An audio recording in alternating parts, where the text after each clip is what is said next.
I tend to do experiments on myself, and when I was living in Colorado, I decided not to look at myself in the mirror or in pictures or in camera for one whole month and just see what that would do mentally.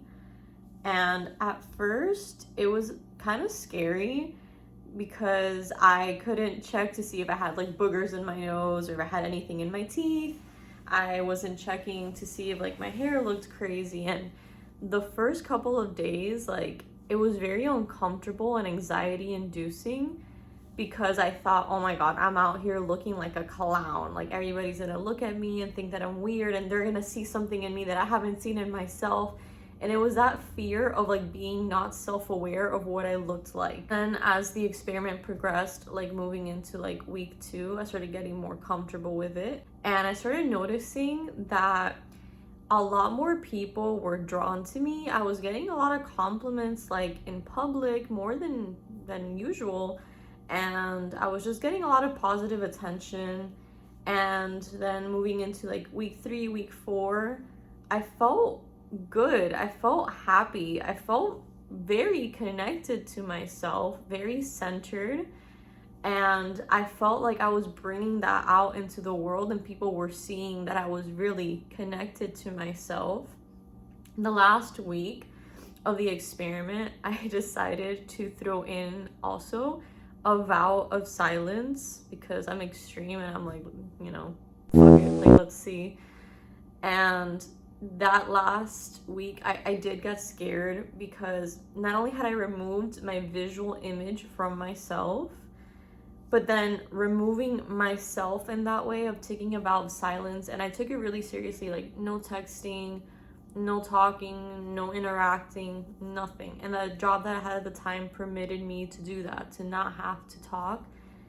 And I got really scared. It got to like a moment where I just felt like I was for real losing myself, which in retrospect, I feel like it was almost like an ego death, like an edging ego death, but like sober. I started freaking out. I felt like I really realized how unimportant I am, and not like in a self-degrading way, but just like I just noticed how insignificant we are as like humans. But not in a bad way. This wasn't like an experiment that ended and I'm like, wow, I'm gonna shoot myself in the ass.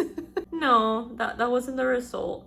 But I started talking. I started freaking out when I felt like I was losing myself, and I started talking to like my partner at the time to just kind of like anchor myself to reality really quickly because I for real started freaking out. The conclusion that I came to at the end of this experiment is that when we look at ourselves in the mirror, we form an idea around how we look.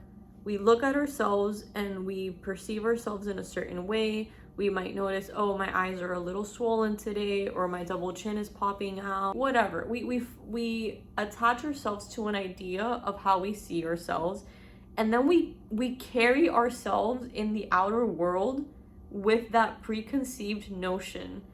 So then people are going to view us that way. So if I look at myself and I tell myself a story about how I look, that's the story I'm going to embody the rest of the day. And I realized that without looking at myself, maybe some of you guys can relate. Like you'll look at yourself and you're not feeling your best. Maybe you're not ovulating that week. You're like right before your period, which I don't know if you girls relate, but the week before my period, I feel so ugly that I just walk around like I'm unlovable because I feel so hideous. During the experiment, not looking at myself, not having the opportunity to see how I looked, I just carried myself confidently. I just carried myself like I didn't care because I didn't have anything to care about. So I just carried myself that way, and I can tell that I was radiating something different out of me. It was very liberating, and it was very like, wow, like things are not as important as I think they are. The way my hair looks, like the way that my septum piercing is like positioned, none of it matters. And I feel like sometimes we get lost in the sauce and we think that things are more important than they are. Things are truly insignificant, but not in a depressing way. they're insignificant in such a liberating way. Like, life is not that serious. Things are not that serious. We are not our looks. And I know that sounds so trite, but we are not our looks. We are not our personality. Like, we are expansive. We are so much more than that. So it's not that we as a soul, as an essence, are insignificant, but the things that we attach ourselves to are so insignificant. And that's just what I took from that experiment. And give me ideas to how you guys like to be greeted.